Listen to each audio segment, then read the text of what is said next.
É um texto muito conhecido esse aqui, de quando Jesus chama os seus primeiros discípulos.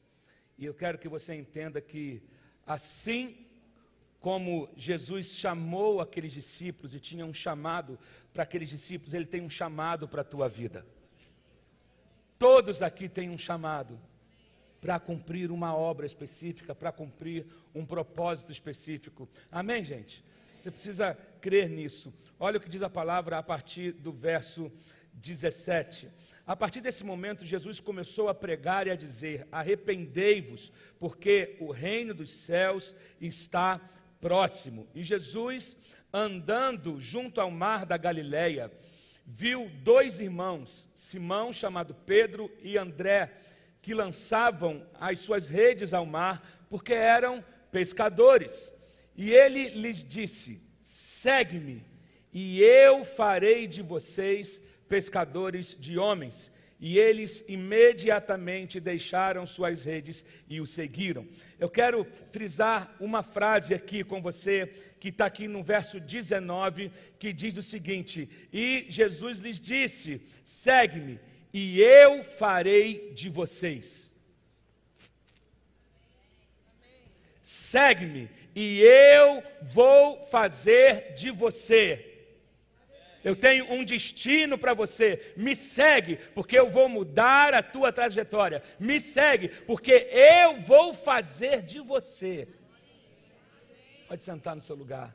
Ô Espírito Santo, fala conosco. Eu tenho a certeza de que todas as vezes que eu prego aqui ou em outro lugar, tem pessoas na plateia, pessoas no auditório que estão sofrendo, procurando respostas para a sua vida, sofrendo, questionando o porquê que certas coisas ainda estão travadas na sua vida, pessoas que talvez estejam passando por um desgosto terrível, passaram por uma tragédia recente, ou estão no meio de um vendaval, ou simplesmente no meio de uma crise existencial, no meio de uma angústia, no meio de uma decepção, ou simplesmente aquelas pessoas que parecem que perderam o sentido, sabe? Está tudo chato. Você conhece alguém assim? Está tudo chato. O mundo está chato. A vida está chata. A igreja está chata. Meu trabalho está chato. Gente que perdeu o sentido, sabe? E, na verdade, você está sentado do lado de alguém que ri para você, que te dá a paz do Senhor, que repete o que o pastor manda repetir, que fala, eu falo assim, repita para o seu irmão do seu lado. Aí você fala, você vê a pessoa levantando a mão, mas você não tem a menor ideia do que está passando na cabeça dela. Você não tem a menor ideia do que é a pessoa que está sentada do seu lado, toda bonitinha, perfumada. Aí você não tem ideia se ela está bem ou não, se está endividada ou não, se está sofrendo ou não, se está angustiada ou não. Você não tem noção do que a pessoa que está sentada atrás de você está atravessando. Muitos aqui talvez entraram aqui dizendo assim: hoje é o meu último dia na igreja. Hoje é o meu último recurso. Essa semana eu jogo a toalha de tudo. Essa semana eu vou desistir de tudo. Essa semana eu pego aquela arma e dou um fim na minha vida. Essa semana eu vou tomar todos os remédios e vou ficar grogue até não ter mais força para respirar. Essa semana eu vou abrir mão desse casamento. Essa semana eu vou desistir daquele emprego. Essa semana eu vou chegar e dizer: eu não quero mais saber, eu fui promovido, mas parece que a coisa só piorou depois da promoção. Essa semana eu vou acabar com tudo, mas eu estou aqui hoje em nome de Jesus para encorajar você, porque Jesus chegou na tua praia hoje para dizer o seguinte: ei, me segue e eu vou fazer de você.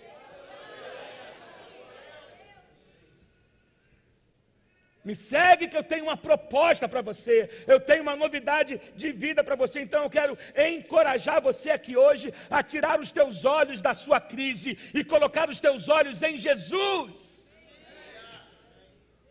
Mude o foco. Para de ficar olhando somente para o que deu errado, somente para aquilo que você perdeu. Mude o teu foco hoje e olha para Jesus. Você não pode desperdiçar a sua vida. Você é especial demais para ser desperdiçado. Você é um poço de talentos para ser desperdiçado. Você é alguém com habilidades incríveis que Deus não quer desperdiçar. Você, sabe, queremos Deus não sonhou, Deus não criou você para você ser um fracasso. Agora, não entre numa de querer medir o sucesso como o homem mede.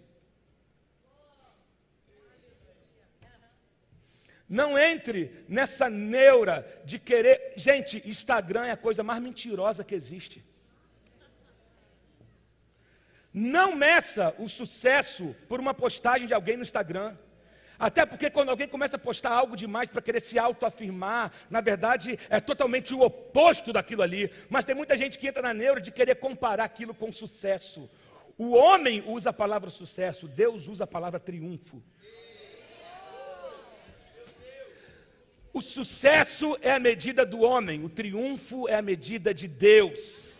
Tem pessoas que têm sucesso, mas não são triunfantes. Então, quando você parar de medir a sua vida com a do outro, você vai começar a desenvolver. Quando você parar de comparar a sua vida com a do outro, você vai ver que as coisas vão começar a acontecer na sua vida. Mas eu sei que às vezes você simplesmente está sem força e você precisa receber uma atração 4x4. Deus vai te dar uma atração hoje. Deus vai adicionar uma atração na sua vida. Deus vai adicionar uma atração na sua energia, na sua força, na sua mente, no seu ânimo, porque você está subindo para algo alto, para lugares altos onde Deus está te levando. Só que o terreno, ele é cheio, ele tem pedra, ele tem lama, ele está seco, ele derrapa, e um carro normal não sobe. Você precisa ter um 4x4. Um 4x4 na sua fé, um 4x4 na sua alegria, um 4x4, sabe? Deus vai acrescentar uma atração na sua vida, sabe? Porque às vezes tem momentos da vida que parece que a gente está fracassando em tudo aquilo que a gente tenta. Você já passou por isso? Eu abri um negócio, fali. Eu abri outro, fali. Aí eu casei e não deu certo. Aí eu estou fracassando em tudo que eu tento. Jesus, o problema sou eu. O problema sou eu. Não é esse cara sou eu, não, é o problema sou eu, tudo que eu tento fraca. Mas eu quero que você entenda o seguinte: Deus está olhando hoje para todos os fracassados, para todos os quebrados, para todos os desanimados, dizendo o seguinte: ei, me segue, porque eu farei de você. Eu vou fazer de você algo inédito. Ele tem o poder para fazer você tornar aquilo que você foi planejado para ser, projetado para ser. Me segue, porque eu farei de você. Em Lucas, no capítulo 9, vai dizer que um homem, eu citei isso há pouco tempo aqui, sobre uma passagem que diz o quão difícil é seguir a Jesus. Mas é difícil não por conta dos mandamentos, até porque a Bíblia fala que os mandamentos de Jesus, os mandamentos de Deus são leves. Eles não são pesados, às vezes se torna pesado por causa da nossa mente, se torna pesado por causa do pecado, se torna pesado por causa da nossa carnalidade, se torna do pecado porque a gente quer resolver do jeito humano aquilo que é para ser resolvido da maneira de Deus. É aí que se torna pesado. Se torna pesado porque a gente não consegue perdoar quando alguém fere a gente. Se torna pesado quando a gente quer fazer justiça com as próprias mãos. Se torna pesado quando eu quero viver refém da mentira. Aí se torna pesado, mas os mandamentos dele não são pesados. Tem alguém que tem crente para dar glória aqui? Meu Deus, e ele estava dizendo lá em Lucas 9,57, o homem, eles queriam seguir a Jesus, e um disse: deixa eu enterrar o meu pai. E você sabe que eu já disse isso aqui, o pai do cara não estava enfermo, o cara queria esperar o pai morrer, ficar doente, morrer para poder receber a herança. E então, Jesus estava vendo que ele não queria mesmo, não estava disposto a seguir, a renunciar nada, para seguir a Jesus. E ele vai dizendo no final, ele fala: aquele que coloca a mão no arado não pode olhar para trás. Depois você lê esse texto lá de Lucas 9, do 57 ao 62. Mas quando Jesus estava dizendo para ele o seguinte: olha só, me seguir não é brincadeira. Você não pode brincar de seguir a Jesus. Você não pode brincar de seguir a Ele. Ou você entrega a sua vida totalmente, ou você não entrega. Você precisa ser sério na sua decisão. Você precisa ser responsável na decisão que você tomou, na escolha que você fez de seguir a Cristo. O que ele está dizendo é o seguinte: se você vai me seguir, me segue por inteiro. Se você vai me seguir, entrega tudo a mim, não deixa um plano B. Se você quer me seguir, vem de verdade. Eu só vou fazer algo de você se você se entregar totalmente a mim. Amém, gente? Deus é bom. Aí você diz: pastor, mas você não sabe como é que está a minha vida. Eu sei que não é fácil às vezes olhar para a volta, ao nosso redor, e ver que está tudo completamente contrário àquilo que a gente esperava, contrário às nossas expectativas. Não há ninguém que se importe, não há ninguém que ajude, mas eu quero que você entenda o seguinte: olhe para Jesus. Ele não desiste de você, Ele nunca desiste. Ele está te olhando e dizendo: ei, me segue, que eu vou fazer de você. Deus é bom. Jesus não disse para aqueles discípulos: me segue que eu vou ver o que eu posso fazer por vocês. Jesus não olha para você e fala: deixa eu tentar, deixa eu ver o que eu posso fazer, né? Tem gente que é assim, quando você vai pedir alguma ajuda, algum favor, ele fala: eu vou ver o que eu posso fazer. Porque ele não tem, às vezes ele pode e não quer, ou às vezes realmente ele não tem como te ajudar. Ele vai tentar juntar recursos, contatos, para tentar resolver a tua situação. Jesus não, ele chega e fala: vem que eu vou fazer. Não é vem que eu vou tentar. Não há dúvidas nele, eu vou fazer de você. Deus tem um propósito para você.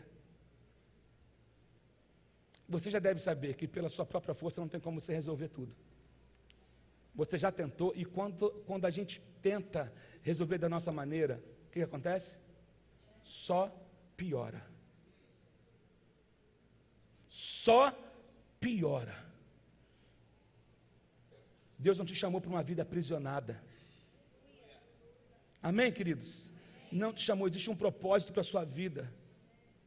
E Deus não te chamou para você viver uma vida de impossibilidades, uma vida só de não poder fazer nada, uma vida de limitação. Deus chamou para viver uma vida de fé, uma vida para viver o sobrenatural, uma vida para ver enfermos ser curados, uma vida de prosperidade também, que eu creio nisso. Deus te chamou, Ele está dizendo: eu posso fazer o que nenhum outro pode. Você ainda não enxergou, porque os seus olhos estão apenas olhando pela ótica humana, mas enxerga o que eu posso fazer. Eu posso fazer algo sobrenatural, algo inédito, algo diferente na sua vida. Não vou fazer como eu fiz na vida do Leandro, não vou fazer como eu fiz na vida da Mônica, eu vou fazer algo novo. Para de medir, para de comparar. Quando você parar de medir, vai acontecer. Quando você parar de comparar, Deus vai começar a fazer. Eu estudando um pouco, eu lembro sobre a história de Michelangelo. Quem lembra de Michelangelo? Eu mandei um e-mail para o André, não sei se você recebeu, André, hoje de tarde. Posta ainda não. Já pode deixar, então. É porque eu ia falar primeiro sobre essa estátua. Alguém já leu sobre a história de Michelangelo? Ele estava diante de uma pedra de mármore. Todo mundo passava: você é louco? Ele com um cisel, como é que é o nome? Cinzel e um martelo na mão. E todo mundo perguntava a ele: cara, você é louco? O que você está fazendo aqui? Ele falou: eu vejo um anjo aqui. Era uma pedra quadrada, de granito, de mármore. Uma pedra enorme, e ele está lá, martelando, e voando um pedaço de granito, de mármore para tudo que é lado, e todo mundo: você é doido, o que você está vendo? Ele falou: eu estou vendo um anjo com as asas, meu Deus do céu. Talvez as pessoas olhem para você e vê uma pedra, sabe, toda mal acabada, toda quebrada. Aí Deus está dizendo: ei, eu vejo alguém pronto aqui,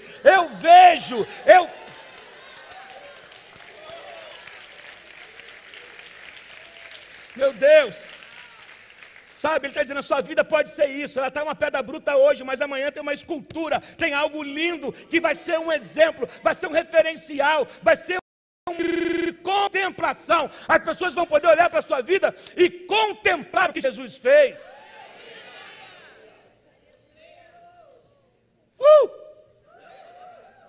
Contemplar, você pode, sabe, meu Deus do céu, dentro dessa pedra tem você. Dentro dessa pedra, escondido aí, tem um ministério.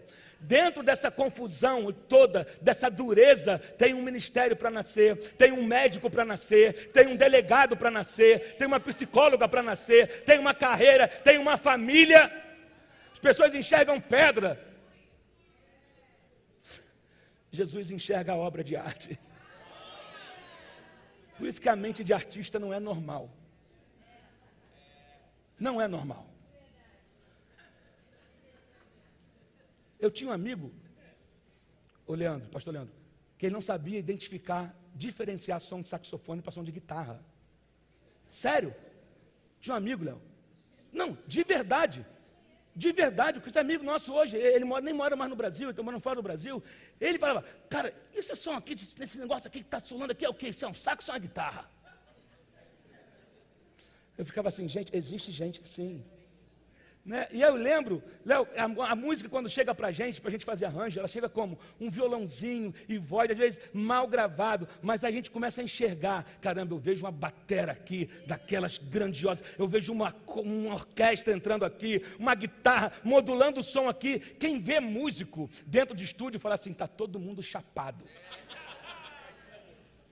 Porque a gente fica assim, blu, blu, do pá.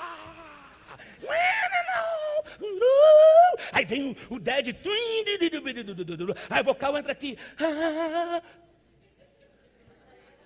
Por quê? Estou criando. Eu sei o que está pronto aqui na minha mente. Jesus olha para você, Ele sabe o que está pronto. Você chegou num violão e voz, Ele vê a Filarmônica de Berlim tocando, Ele vê a sinfonia, Ele vê a Los Angeles String Machine tocando, conduzido, Ele vê você sendo conduzido, porque Ele, oh meu Deus, Ele sabe o que Ele pode extrair daí. Era só uma voz e violão, mas vai virar um hit com orquestra e tímpanos, um concerto, algo que vai ser contemplado.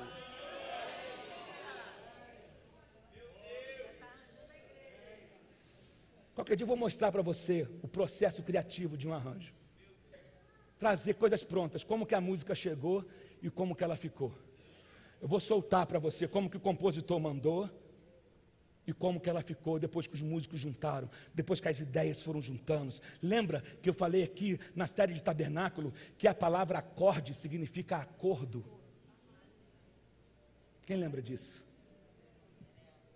Acordo. Entra quando há um acordo. Houve um acordo na Trindade, Pai, Filho e Espírito Santo, para que algo belo surgisse. Surgiu você porque houve um acordo. Vai sair uma obra de arte porque há um acordo entre as partes. A música fica bonita porque há um acordo entre o piano, a bateria, o baixo, a guitarra. Ninguém pode sair tocando tudo junto da maneira que quer, do jeito que quer. Tem que ter um acordo. Para que algo belo aconteça, tem que ter um acordo. Meu Deus do céu, você pode estar uma pedra por dentro, mas tem uma melodia linda, tem um anjo.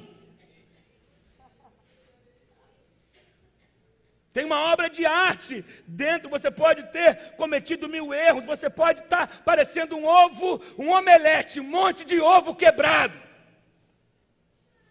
Mas Deus sabe exatamente o que Ele vai fazer. Ele vê uma filha de Deus, Ele vê um filho de Deus, Ele vê um marido restaurado, Ele vê um marido curado, Ele vê a família em pé, Ele vê o filho voltando para a igreja, Ele vê o perdão sendo estabelecido, Ele vê pessoas destruídas pelas drogas sendo libertas, Ele vê pessoas sendo curadas, libertas do álcool, Ele vê famílias que estavam despedaçadas sendo levantadas novamente, Aleluia, pastor, mas dói. Ele vai mudar tua dor em alegria, Ele vai mudar o teu pranto em júbilo, em celebração. Vai ter festa na tua casa, vai ter celebração. Ei, vem e me segue, porque eu vou fazer de você.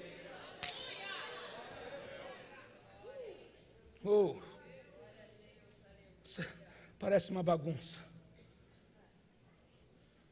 Deus olha para coisas que parecem que são insignificantes. Olharam para Davi e ninguém deu nada. Davi foi esquecido. Davi foi o último a ser lembrado dos irmãos. Davi era um menininho, franzino, que ninguém dava nada para ele. E o profeta Samuel vai ungir Davi e não acham Davi. E vem um monte de bonitão, saradão, todo mundo lá. E não é esse. Cadê? Tem um outro lá. Jesus olhou para ele. Deus lembrou dele e fez dele um valente que derrubou gigantes, que mudou a história de uma nação.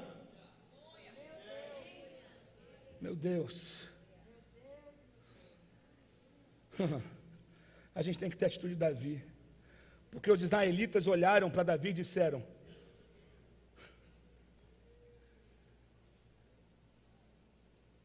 pensa comigo, o povo de Israel olhando para Davi e falando: esse menino não é grande o suficiente para lutar com aquele gigante. Mas na cabeça de Davi era o seguinte: não, ele não é grande o suficiente para lutar comigo. Meu Deus, eu preciso de um Hammond. Eu vou repetir. Está todo mundo dizendo: ela não é grande o suficiente para passar por isso. Ele não é grande o suficiente para passar por isso. Todo mundo está esperando. Você vai dizer: olha só, não, essa luta não é grande o suficiente.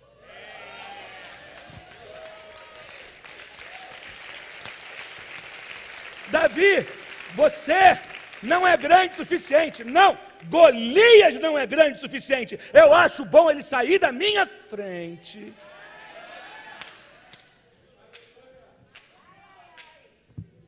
Você não sabe quem você é em Deus. Um dos problemas que as pessoas mais sofrem, pastora Mônica, a gente fala muito sobre isso aqui, é que as pessoas não sabem que elas são em Deus. Quando você não sabe quem você é em Deus, aí você fica passando por um monte de luta, de crise, de tudo. Não quer dizer que os problemas não vão vir, mas você se comporta de maneira diferente quando você sabe quem você é em Deus. Não quer dizer que você não vai chorar, não quer dizer que você não vai sentir dor, só que você sabe quem você é em Deus. Então você vai com medo, mas você vai. Você vai chorando, mas você vai. Você vai inseguro, tendo a sua humanidade. Você é humano, mas você vai. Só que a fé é a garantia da vitória, a fé, a esperança, a nossa aliança com Deus. Davi sabia quem ele era em Deus. Olharam para Davi e viram um garoto. Deus olhou e viu um rei. Viram um garoto que cheirava a mato, que cheirava a esterco, que cheirava, sabe, a capim, com a pele queimada, o cabelo todo desgringuenhado. E viram para ele, não tinha Rexona naquela época, devia, né, aquele cheiro. E não, olhava, aí todo mundo, é um menino. Deus olhou e falou: é um rei.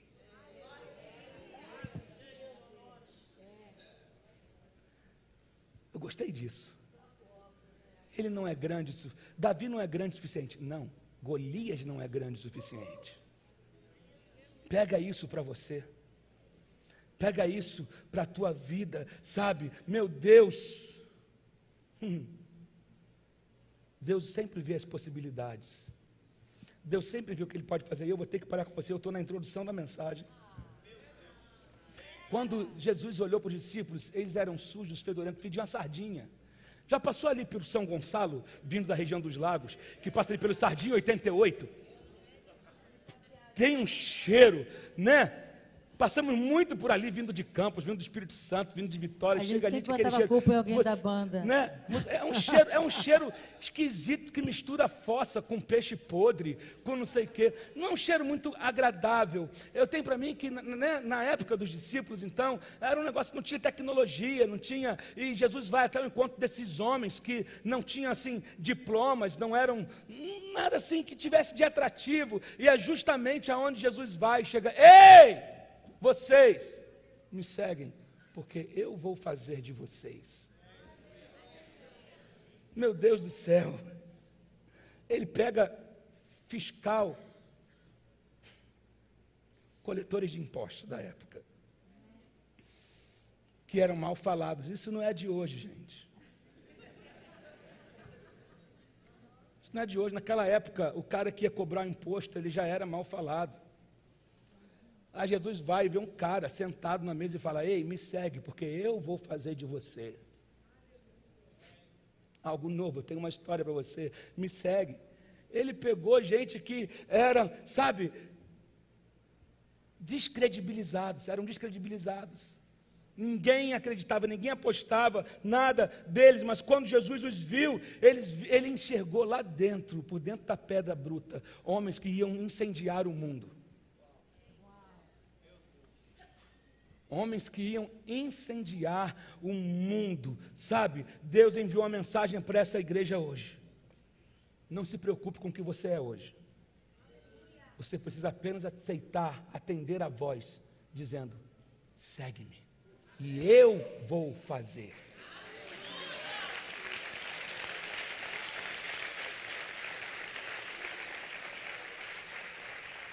Ele tem o poder de fazer você sorrir novamente.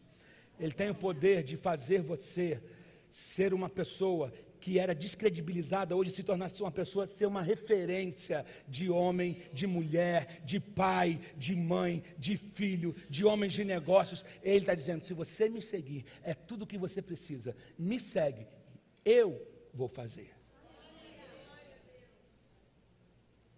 Não é sensacional isso?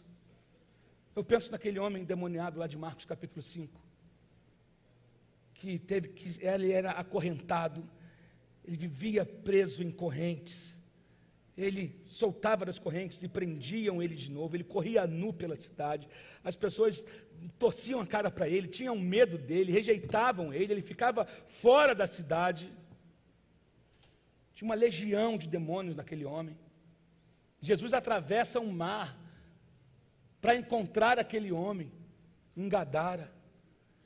Ele atravessa tudo, vai e leva a comitiva dele com ele, por causa de um homem, porque ele tinha enxergado naquele homem um pregador, ele tinha enxergado naquele homem um pastor.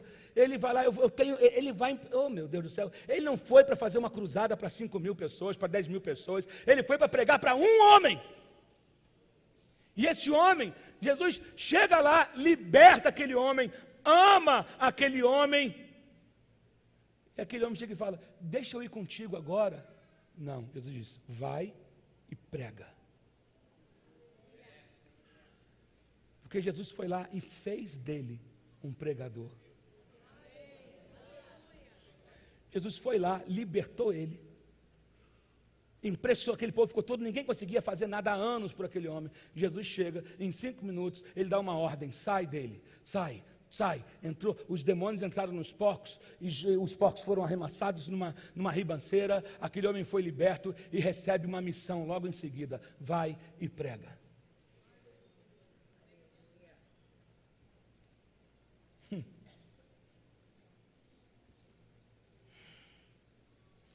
Jesus pode pegar as coisas mais sem esperança,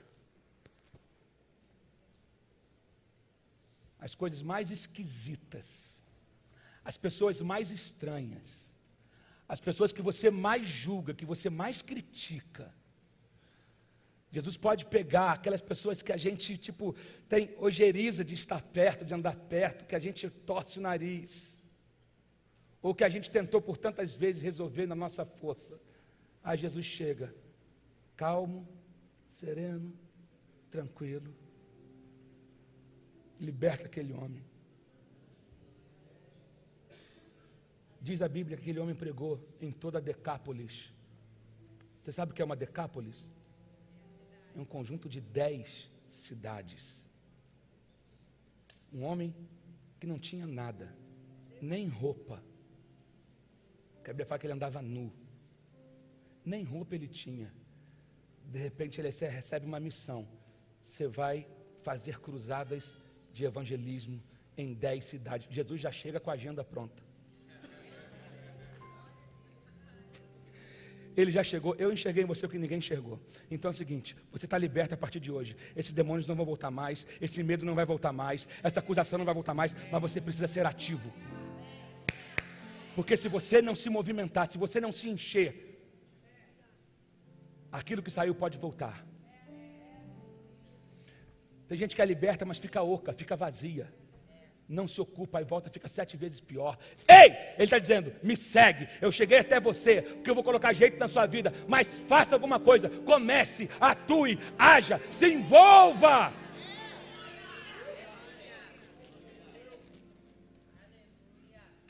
Se envolve com a igreja local. Eu sonho em ver uma igreja 100% envolvida nos ministérios. A igreja não cuida de mim, querido, você permite ser cuidado? Você se envolve, aí você fica doente, quer que a gente adivinhe, ou alguma coisa, ou se envolva no ministério local. Se envolva. Está na hora de a gente deixar de ser cri-cri, de ser mimimi, de amadurecer.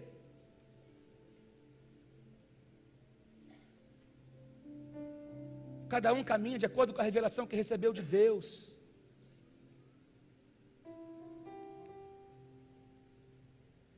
A nossa visão de igreja é uma igreja ministerial, onde as pessoas precisam se envolver no ministério, para serem fortalecidas e serem cuidadas.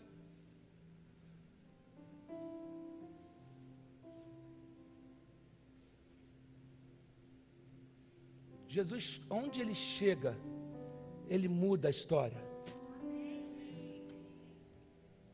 Ele pode pegar algo que parecia morto e soprar um fôlego de vida. Sabe? Vida. Eu vou parar por aqui.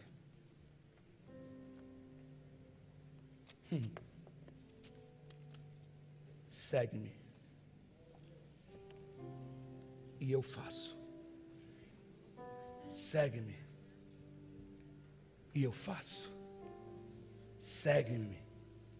E eu vou fazer de você. Feche os teus olhos nessa hora. Toda a igreja de olhos fechados.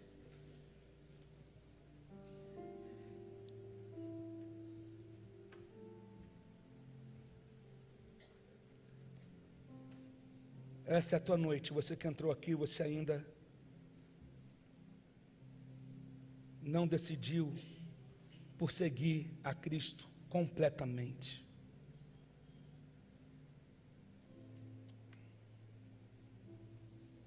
Hoje é a noite que Jesus entrou no teu caminho.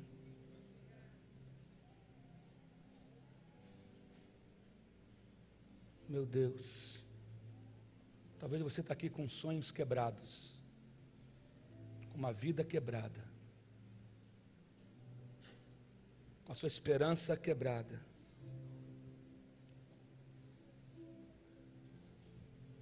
Há um homem chamado Jesus, que ele diz o seguinte: se você me seguir, eu faço de você uma nova criatura. Se você me seguir, eu reconstruo a tua vida. Me segue e eu vou trazer ordem. Me segue e eu vou reconstruir aquilo que foi quebrado. Você precisa simplesmente seguir a Ele. Isaías tem um texto lindo, de olhos fechados, eu quero que você medite, que diz que Ele não quebrará o caniço rachado e não apagará o pavio fumegante. Com fidelidade fará justiça. Ele não vai pegar aquele que está ferido e vai ferir mais ainda. Não esmagará a cana quebrada. Deus não vai pegar você que já está em pedaços e vai pisar em você. Não. Talvez você esteja machucado, quebrado por conta dos altos e baixos. Quebrado por conta de decepções, machucado por causa de tempestades. Mas a Bíblia fala que Ele não vai pegar você e destruir você e quebrar você. Ele diz: eu vou fazer de você, eu vou fazer você ficar em pé novamente, eu vou fazer você caminhar novamente, eu vou fazer você frutificar novamente, eu vou fazer você sorrir novamente, eu vou fazer você sonhar novamente, eu vou fazer você andar leve novamente.